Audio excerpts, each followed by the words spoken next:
Everyone in the paddock is watching the wrong clock. Right now, every team on the grid is consumed by a single question. Who wins in 2026? Mercedes is defending a championship lead. Ferrari and Red Bull are burning through fortunes trying to tame the hardest engine rules in a generation. The entire sport is locked onto the same 48-hour window that arrives every other weekend. Qualifying, the race, the result. One team isn't looking at that clock at all. It's looking at a calendar that runs years past the finish line of this season. And on that calendar, 2026 isn't the year anything is decided. It's the year something quietly begins. Look at the grid, and you'll find the team in question hiding in plain sight. The one now carrying a Japanese giant's name across a car it doesn't build, running an engine it didn't make. Most of the paddock glanced at that new livery and saw a sponsorship, a big check, a logo, a car company chasing showroom sales. If you want to understand why that read isn't just wrong, but almost the exact opposite of what's happening, stay with this and get subscribed. Because Toyota isn't running a marketing campaign on the side of a Formula One car. It's running a plan measured in years. And this season is only the first move of it.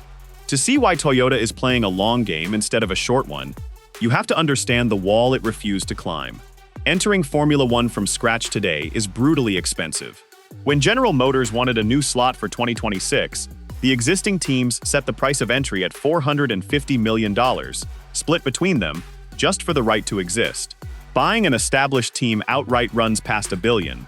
Building a 2026 engine from a blank sheet costs hundreds of millions, with no guarantee it works. And Toyota, more than almost anyone, knows exactly how that nightmare ends. Between 2002 and 2009, it ran its own Formula One team out of that same Cologne factory, and it spent staggering sums doing it. By most accounts, north of $3 billion across 8 seasons, one of the largest budgets the sport had ever seen. What it got for the money became the cautionary tale of the paddock. Not a single race win. Not one. The richest team that never reached the top step, until a global financial crisis handed it the excuse to walk away almost overnight. For a company that now wins Le Mans and rally titles at will, that unfinished Formula One story is the one wound that never healed, and the one lesson it clearly took to heart. It already tried buying its way to the front with brute force and money. It failed. This time, it's trying something completely different. So Toyota didn't try to climb the wall. It found a team that let it walk around the base of it, and it started building, 1 year at a time. Think of what's happening not as a sponsorship, but as a plan with phases. And the first phase, the one running right now, isn't about the driver, or the result, or the podium. It's about something far less glamorous and far more permanent: infrastructure. Because here's the quiet truth about Haas. For a decade, it has been the most outsourced team in Formula One, a genuinely lean operation that survived by buying or renting almost everything a normal team builds for itself. It leaned on Ferrari's simulator over in Maranello, which meant flying engineers to Italy to work on someone else's hardware, on someone else's schedule. It bought its chassis from an outside constructor. It was, by design, an operation with very little of its own underneath it. And that gap is exactly what Toyota started filling. As part of the deal, Toyota funded, designed, and installed a driver-in-the-loop simulator directly inside the Haas base in England, the team's first of its own, coming online around the middle of this season. For the first time in its history, Haas has a development room of its own, rather than a borrowed one, and behind it sits something even bigger, a full Formula One grade facility in Cologne, Germany. That plant is the quiet giant in this whole story. It was built for Toyota's failed team of the 2000s and never fully shut down. For over 15 years, it has kept running, building the company's rally and endurance machines, humming along with a Formula One standard wind tunnel, and the fabrication capability most teams would spend years and fortunes trying to create from nothing. The single hardest, most expensive part of building a Grand Prix team is the infrastructure. Toyota already owns it. It's been sitting there, warm and waiting, the entire time. And this partnership is the first thing in 15 years to give it a reason to point that capability back at Formula One. Over the last 2 years, under this partnership, Haas has grown from around 230 people to roughly 380. That's not the shape of a sponsorship. That's the shape of a team being rebuilt from the inside, and rebuilt slowly, deliberately, in a way that looks almost invisible from one season to the next. That's what makes it a long game rather than a raid. Nobody notices a team gaining 30 people a year, or a single new simulator, or one more workflow quietly shifting from Italy to Germany. Each individual step is small enough to shrug at. It's only when you stack 4 years of them on top of each other that the outline of something much larger appears. Now, this is where the honest version has to correct the dramatic one, because it's easy to overstate what's being built here. None of this severs Ferrari. Haas still runs Ferrari power. It still uses Maranello's wind tunnel to design its cars. It still buys Ferrari's gearbox and suspension, and its own principle calls that relationship the foundation of everything the team does. Toyota isn't ripping the old structure out. It's adding a parallel one, quietly, alongside it, which is a very different thing, and a far more patient one.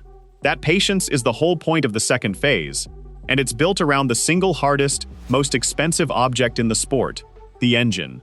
The 2026 power unit is the most complex the sport has ever produced, a near 50-50 split between the combustion engine and a massive electrical deployment, where managing battery heat and energy recovery is where seasons are now won and lost.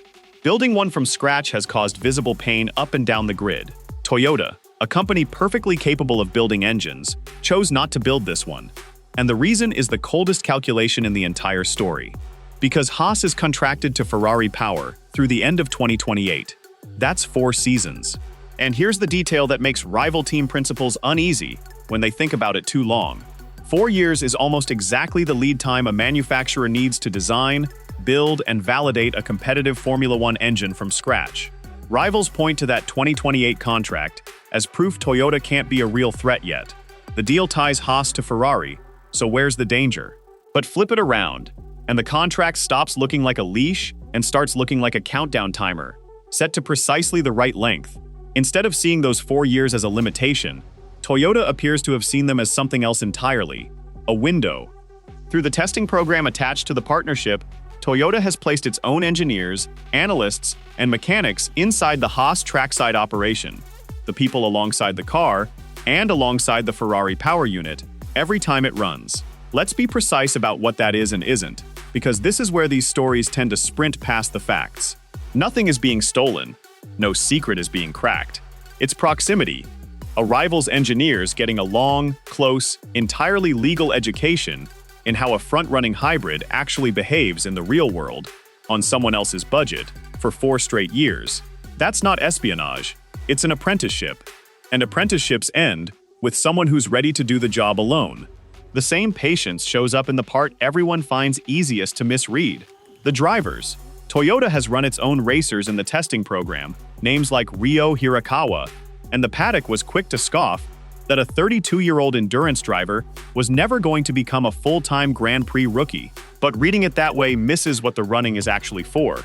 The value was never a single driver. It was establishing the machinery, the process, the simulator correlation, the operational habit, by which Toyota's people move through this team as a matter of routine, building the road, not driving the first car down it. And here, the honest version has to draw a hard line, because the tempting story goes much further than the facts allow. It's easy to spin this into Toyota seizing control of the driver's seats, installing whoever it likes. Haas's own principle has said the exact opposite, and said it bluntly: performance decides who drives, full stop. And that Toyota will not pay to put a driver in the car who doesn't earn it, because the moment it did, the whole project would look like a giant buying seats. Whatever influence Toyota builds, the team insists the cockpit is chosen on merit. That's the counterweight, and it's a real one. Set the speculation aside then, and look only at what's verifiable, because the verifiable version is remarkable enough on its own. In 4 years, Toyota has taken the leanest, most outsourced team on the grid and begun giving it the things it never had: its own simulator, a growing workforce, access to a full factory in Germany, a trackside crew learning the hardest problem in the sport at close range, and a name that ties all of it to one of the largest car makers on Earth. Every piece is legal. Every piece has a calm, official explanation.